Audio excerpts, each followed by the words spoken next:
kumpirmado ng Department of Agriculture na sisimula na ngayong Mayo sa Cebu ang programang 20 pesos kada kilo ng bigas sa tulong ng subsidiya mula sa pambansang pamahalaan at mga lokal na pamahalaan.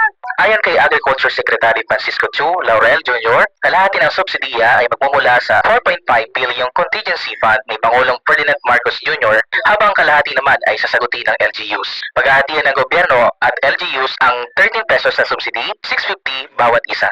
Aniya sa panayam sa teleradyo serbisyo. Isa sa mga dahilan ng programa ay ang pangangailangang mailabas ang mga bigas mula sa mga bodega ng National Food Authority or NFA. Lalo tumaapaw na ang stock.